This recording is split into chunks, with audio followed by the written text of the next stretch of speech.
Indian plumbing એસોસિએશનની 29મી કોન્ફરન્સના ઉદ્ઘાટન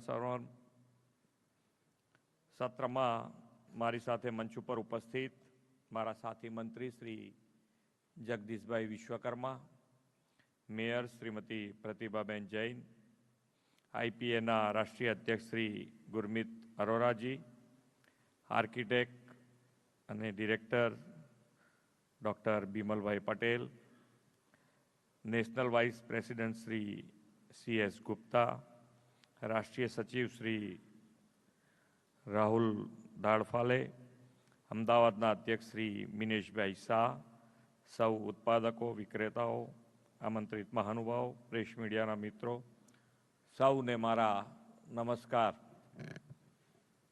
કેમ શાંત થઈ ગયા એકદમ? હળવું. આપણે આજે ગુજરાતને પાણી આજે બદલી નાખવાનું નથી,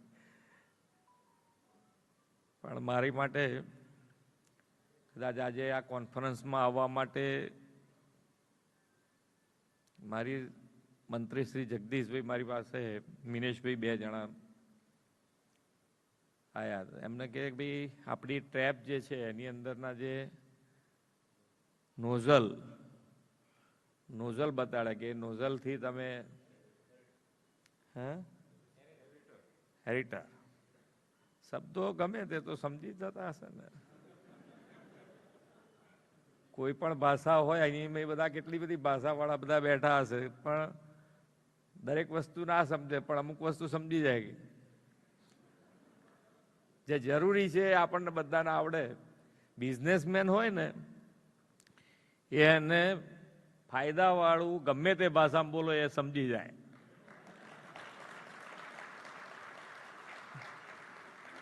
કે આમાં આપણો ફાયદો છે, જો ના સમજ્યા તો આપણે ગયા કામથી.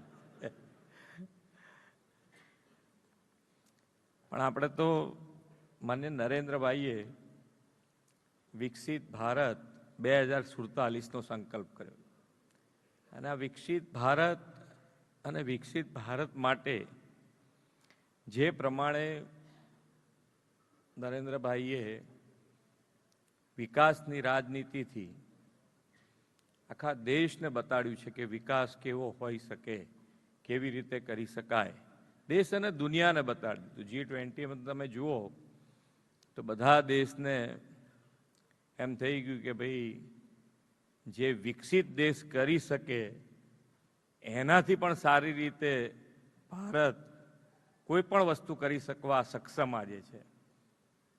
એટલે એ તાકાત ઊભી થઈ છે. હવે એ તાકાતને આપણે કેવી રીતે આગળ વધારવી? હમણાં અરોરાજીને હું કહેતો હતો કે ભાઈ એક માણસ એ બગાડી શકે અને એક જ વ્યક્તિ કેટલો મોટો સુધાર લાવી શકે, એ બંને ઉદાહરણ આપણી પાસે છે.